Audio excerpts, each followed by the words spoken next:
예수 그리스도로부터 은혜와 평강이 함께 하시기를 축원합니다. 오늘은 에베소 3장 14절에서 21절 말씀을 봉독합니다.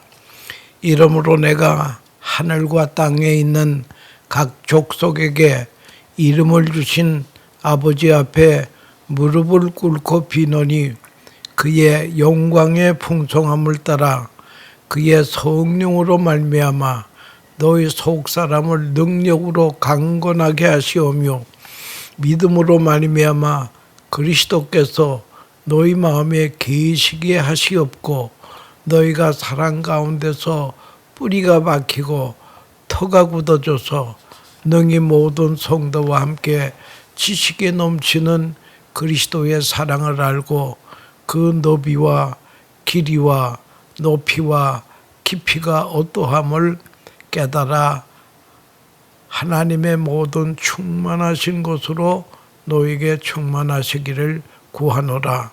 우리 가운데 역사하시는 능력대로 우리가 구하거니와 생각하는 모든 것에 더 넘치도록 능히 하시리에게 교회 안에서와 예수 그리스도 안에서 영광이 대대로 영원무궁하기를 원하노라. 아멘. 이 말씀을 가지고 속사람을 간건케 하소서라고 하는 주제로 말씀드리려고 하는 것입니다. 데이비 샤피로 교수가 쓴 책이 있는데요. 마음으로 병을 고친다라고 하는 그런 책이 있습니다. 거기 보면 모든 병은 몸의 균형이 깨졌다는 신호라는 겁니다. 몸의 균형을 찾아가는 자연스러운 과정이 병이라고 하는 것입니다. 그러므로 우리의 몸은 균형을 가져야 된다라고 하는 것입니다. 균형 잡힌 우리의 몸이 되기 위해서는 영이 혼을 다스리고 혼이 육을 다스려야 균형이 잡힌다고 하는 것입니다. 그래서 건강한 몸이 되기 위해서는 건강한 마음이 있어야 됩니다. 건강한 마음이 있기 위해서는 건강한 영이 있어야 된다는 것입니다. 건강한 사람은 자기 몸에 유익한 것만 좋아합니다. 먹을 것과 먹지 않아야 될 것을 입맛이 구별을 합니다.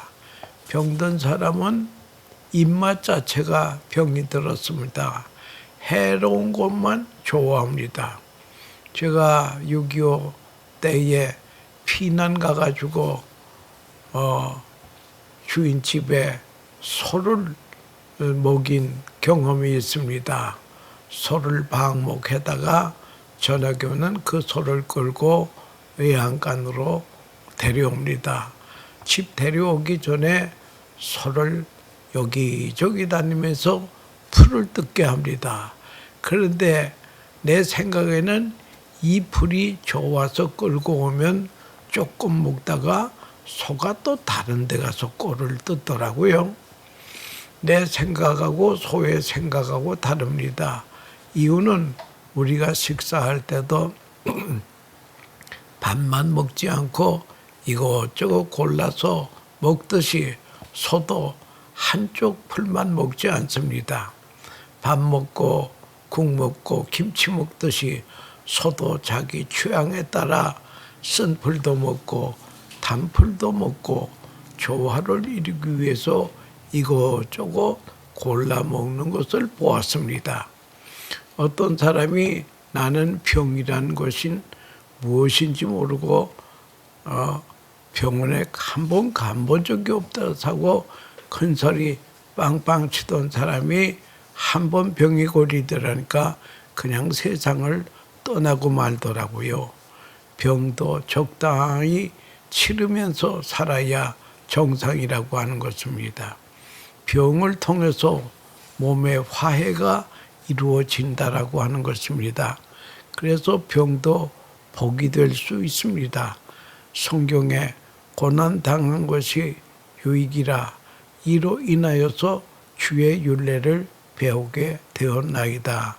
병드니까 화해도 하고 용서도 하고 자기를 살피는 기회가 되더라고 하는 것입니다.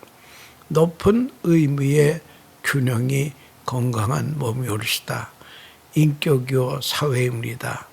기독교 국가인 미국이 모슬람을 대거 이민자로 받아들이더니 지난번에 9.11 테러 사건을 통해서 미국민이 모슬렘에 대한 경각심을 가지게 되었다라고 하는 그런 말도 있습니다. 균형 잡힌 정상적인 인간이란 사랑을 느끼고 사랑을 믿고 사랑하고 여기에까지 도달해야 됩니다. 이것에 도달하기 위해서는 많은 시련을 겪으며 살아야 됩니다. 문제는 그 신호를 읽을 줄 알아야 된다는 거예요. 왜 이 사건이 일어났는가? 이 신호를 빨리 깨닫는 것이 중요합니다. 미국의 유명한 카운셀러인 잭 캔필드의 영혼을 위한 치킨 숲이라고 하는 책이 베스트셀러가 돼서 5년 동안 1천만 부가 팔린 책이 옳시다.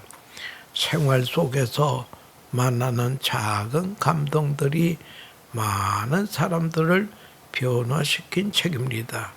거기에 이런 말이 있습니다. 이유 없는 사랑을 하라. 이유 없는 사랑을 하라. 소화하기 어려운 말이 옳시다. 그러나 소화를 잘하면 이 말이 양약이 된다는 것입니다. 이것이 사는 길이라고 외칩니다. 지금 이 순간이 하나님의 사랑의 절정이라고 받아들이라고 하는 것입니다. 건강하건 병들건 지금 상황이 하나님의 사랑의 결정체요 복이라고 믿으라고 하는 것입니다. 나는 지금 꼭 필요한 곳에 있다. 이 상황의 깊은 곳에서는 하나님의 깊으신 계획과 섭리가 있다라고 믿는 것입니다. 이런 것을 받아들이는 사람이 건강한 사람이라고 하는 것입니다. 이유 없이 사랑하라. 조건 없이 자기 자신을 사랑하라. 작으면 작은 대로, 크면 큰 대로 사랑하라고 하는 것입니다. 병들든 건강하든 간에 조건 없이 사랑하려는 거예요. 그렇다고 해서 죄를 사랑하는 것은 아닙니다. 내가 나를 사랑하지 않은데 누가 나를 사랑하겠습니까? 내가 나를 소중히 여기지 않는데 누가 나를 소중히 여기겠습니까? 건강의 비결은 조건 없이 자기를 사랑하라. 그렇다고 해서 이기주의가 되려는 말은 아닙니다. 나의 형편, 이 태도를 사랑하라. 이 마음이 최고의 은사입니다. 그리고 다른 사람도 조건 없이 사랑하라. 항상 사람을 불행하게 만드는 것이 조건이라고 하는 것입니다. 하나님의 사랑의 특징은 무조건적인 사랑이 옳시다. unconditional love라고 하는 것입니다. 조건이라는 것을 완전히 탈피해버리려는 거예요. 그리고 모든 사람을 사랑의 시선으로 보라고 하는 것입니다. 아름답게 보고 귀하게 보려는 것입니다. 내가 벌써 사랑을 받았다. 내가 처한 처지는 사랑의 최고의 결정체다. 이유 없이 사랑하고 사랑을 느끼라고 하는 것입니다. 그래야 온전한 건강을 얻을 수 있다라고 하는 말씀이었다. 오늘 본문의 말씀은 사도 바울은 로마 감옥에 있었습니다. 언제 죽을런지 알 수 없는 절박한 순간이 올시다. 고통 속에 처해 있지만 그의 편지는 이렇게 아름답습니다. 편지 속에는 그의 기도가 있었습니다. 에베소서에도 보면 사도 바울의 기도가 3번이나 있습니다. 감옥에서도 기도한 것을 밖에 있는 성도들에게 보내는 것입니다. 그런데 그 사도 바울의 기도 속에 상황에 대한 기도가 한 마디 없습니다. 너희들이 열심히 기도해서 나 감옥에서 나가게 해달라. 내가 감옥에 있으니 몸이 약하니 내 건강을 위해서 기도해다오. 나 감옥에서 나와서 복음을 전하게 해달라는 상황에 대한 기도는 한마디도 없습니다. 바울도 인간이기 때문에 감옥에 있으면 마음도 약해집니다. 약해진 것을 스스로 느끼면서 우리 모두 속사람의 강건을 위해 기도하자고 권면하고 있습니다. 얼마나 귀한 말씀입니까? 환경, 정치, 세상이 아닙니다. 내면 속에 속사람이 문제입니다. 속사람이 강건해야 근본 문제가 해결된다라고 하는 것입니다. 바울도 속사람이 약해지는 것을 느껴서 그런지 속사람의 강건을 위해서 간절히 기도하자고 권면하고 있다라고 하는 것입니다. 그러면 어떻게 하면 속사람이 건강하게 됩니까? 건강하게 됩니까? 오늘 16절에 보면 성령의 능력으로 속사람을 강건케 하옵소서. 물질도 아닙니다.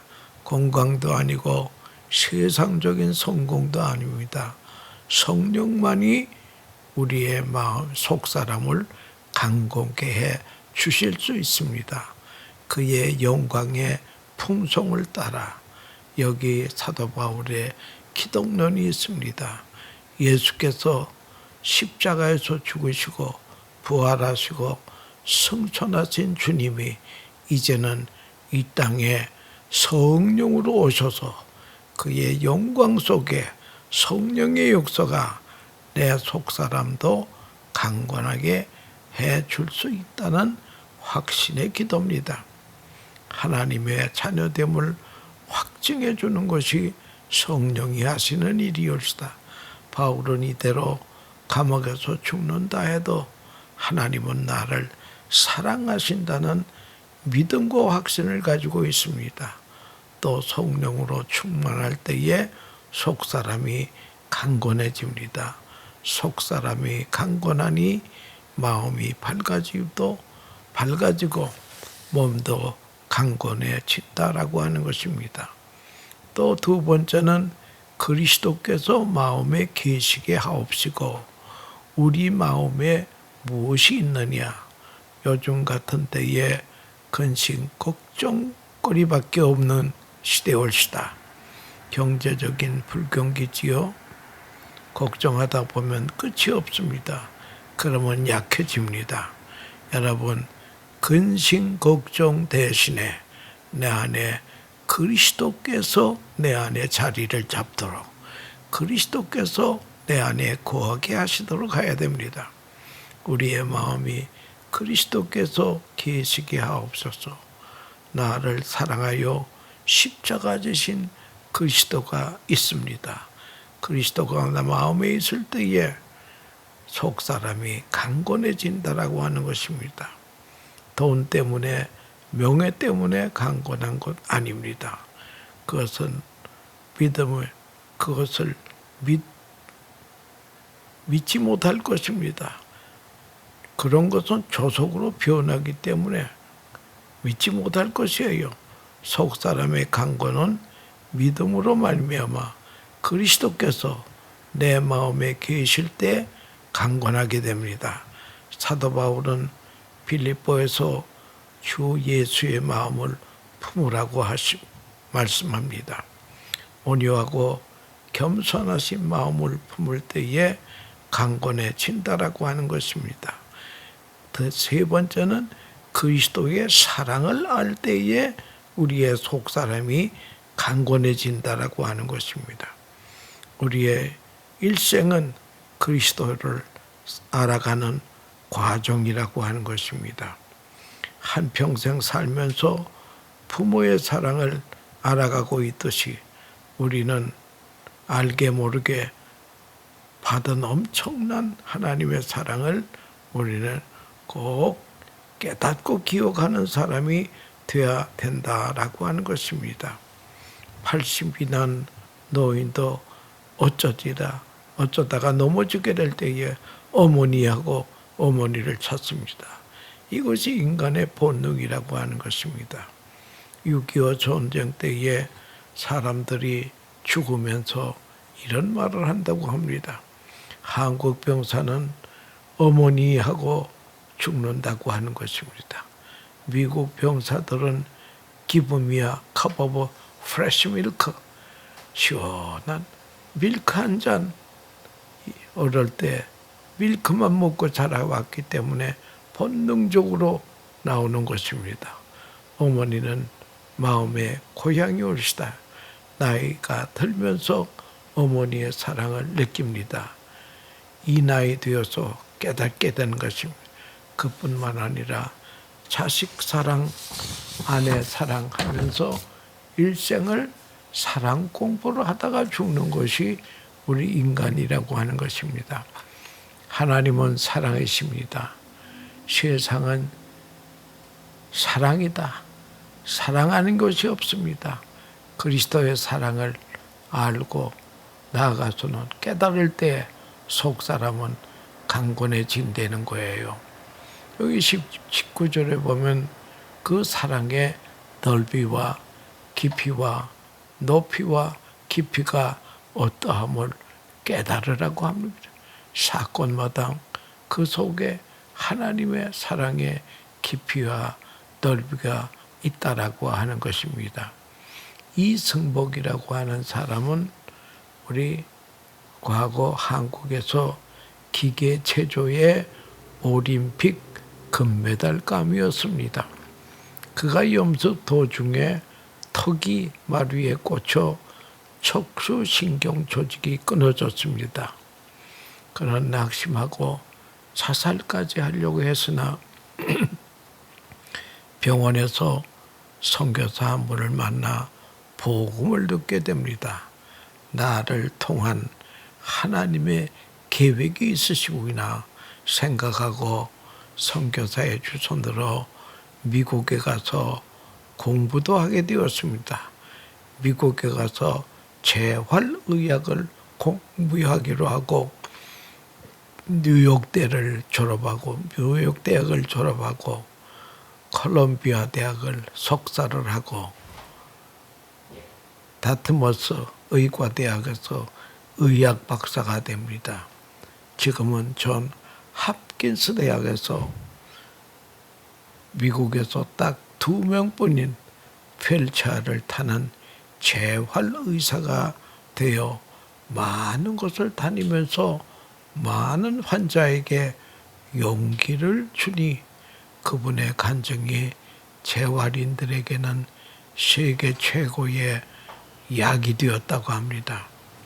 불행한 사건에서 하나님의 사랑을 발견한 사람이 없시다.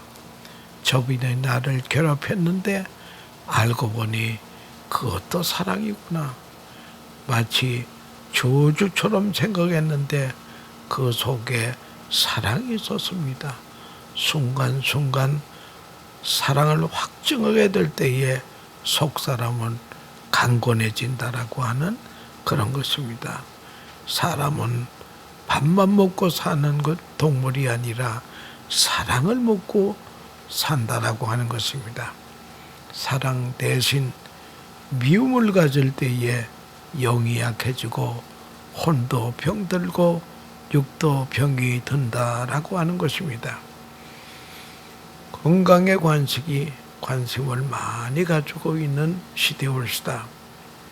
이제 건강의 비결은 웃는 데 있다라고 하는 것입니다.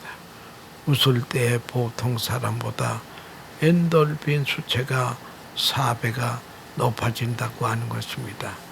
그래서 요즘은 병원에서 스마일 클리닉이라고 하는 것을 해서 연필을 하나씩 주어서 입으로 물게 하고 하하하 웃는 연습을 합니다. 그러면 웬만한 병은 다 낫는다고 하는 것입니다. 웃을 일이 없어도 웃으라고 합니다. 그러면 웃을 일이 생긴다는 거예요. 또 진리를 깨달을 때에 엔돌핀보다 4배나 강한 다이돌핀이 나온다고 하는 것입니다. 알키메데스가 부력의 원리를 목욕탕에서 깨달았게 될 때 유레카 찾았다라고 하는 그런 뜻이 옳시다. 유레카 하면서 날뛰게 되었다고 하는 것입니다. 이때에 우리 몸에서는 다이돌펜이라고 하는 마약 성분과 같은 강한 마약 성분이 나와서 어떤 병도 치료가 된다라고 하는 것입니다. 설교 말씀에 은혜 받고 감동이 클 때에 다이돌핀이 나온다고 하는 것입니다. 이 사건이 저주라고 생각하는데 이것도 사랑이었습니다. 깨닫는 순간 다이돌핀이 나온다고 하는 것입니다. 어떤 병도 이길 수 있다라고 하는 것입니다. 하나님의 사랑을 느끼고 확인할 때에 속 사람은 강건해집니다. 그리스도께서 내 안에 계신다고 믿으면 죄의식에서 벗어나게 됩니다. 하나님의 자녀됨의 감격으로 충만하니 속사랑이 강건해질 수밖에 없습니다. 감당하기 어려운 일을 당했습니까? 그것도 사랑이라고 생각해 보세요. 그 속에 하나님의 사랑을 느낄 수 있다면 어떤 어려움도 이길 수 있다라고 하는 것입니다. 속 사람은 하나님의 사랑으로만 강건해진다라고 하는 것입니다. 성령으로 사랑을 느낄 때에 그리스도를 믿음으로 하나님의 사랑을 확증하게 됩니다. 사건마다 생활 속에서 이것이 하나님의 사랑이라고 간증할 때에 내 속사람은 강건해진다라고 하는 것입니다. 속사람이 강건해질 때에 병을 이기고 건강이 회복이 된다라고 하는 것입니다. 하나님을 찬양할 때뿐 아니라 다른 사람도 강건하게 만들어 줄 수 있다고 하는 것입니다. 겉사람에 관한 관심보다 속사람에 대한 관심을 두고 속사람으로 강건케 해달라고 간절히 기도해야 되겠습니다.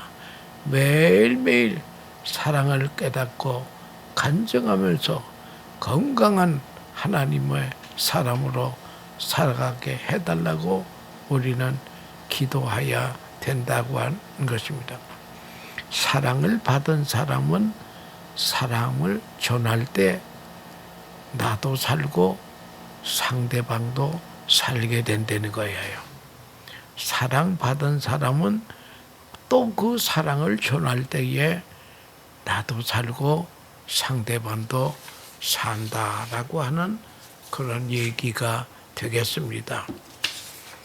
오래전에 미국 동부의 보스턴에 한 정신병동 보호소에 앤이라고 하는 소녀가 있었습니다.